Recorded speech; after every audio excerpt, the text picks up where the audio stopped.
కేంద్ర ప్రభుత్వం తెచ్చిన పెట్రోల్ డీజిల్ ధరలను సామాన్య ప్రజలపై భారాలు మోపుతున్న కేంద్ర ప్రభుత్వం నుండి వైఖరి.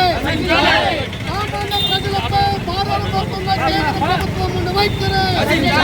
నిన్నటి నుంచి పెట్రోల్ డీజిల్ పైన ₹3 పెంచుతూ చమురు కంపెనీలు నిర్ణయం చేశాయి.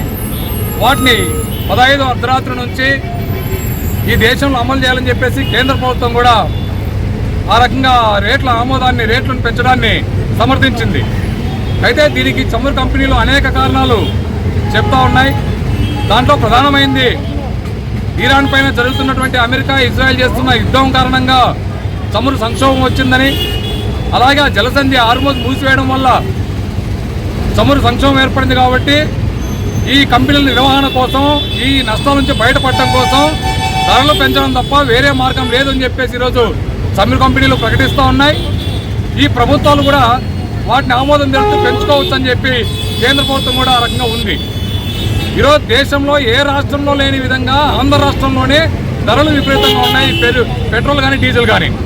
పక్కనే ఉన్నటువంటి తెలంగాణ కానీ, కర్ణాటక కానీ, ఇతర తమిళనాడు, కేరళ ఏ రాష్ట్రం తీసుకున్నా కూడా మనకి వాళ్ళకి వ్యత్యాసం ఉంది.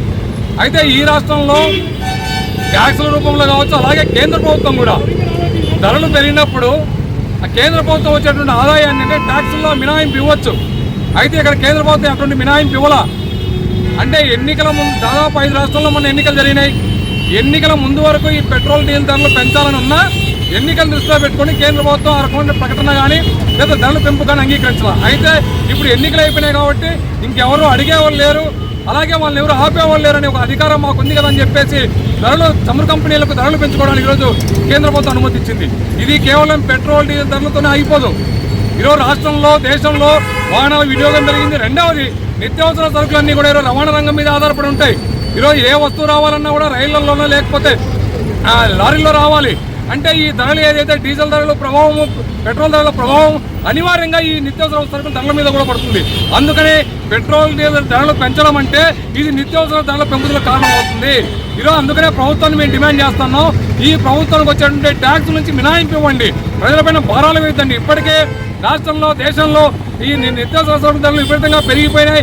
ఆదాయాలు పడిపోయి ప్రజలు ఇబ్బందులు పడుతూ ఉన్నారు. ఇటువంటి సందర్భంలో రాయితీలు ఇవ్వాల్సింది పోయి ఈరోజు పేదలపైన భారాలు వేయకుండా ఉండాల్సింది పోయి కార్పొరేట్లకేమో పన్నులు తగ్గిస్తూ ప్రజలపైన ఏమో పన్నులు వేస్తూ ఈ రకంగా పెట్రోల్ డీజిల్ పైన రేట్లు పెంచడం అవుతుంది. అందుకనే ప్రభుత్వం డిమాండ్ చేస్తున్నాం. ఇప్పటికైనా సరే ఏదైతే పెంచిన పెట్రోల్ డీజిల్ ధరలు ₹3 పెంచారో వాటిని వెంటనే ఉపసంహరించుకోవాలి. అలాగే భవిష్యత్తులో ఈ నిత్యావసర సరుకుల ధరలు పెరగకుండా చర్యలు తీసుకోవాలి. లేని పక్షంలో ప్రజలందరూ పోరాటం తప్ప వేరే మార్గం లేదు. ఆ రకంగా ప్రజానికం కూడా ఈ ధరల పెంపును వ్యతిరేకించాలని చెప్పి సిపిఎంగా విజ్ఞప్తి చేస్తా ఉన్నాం.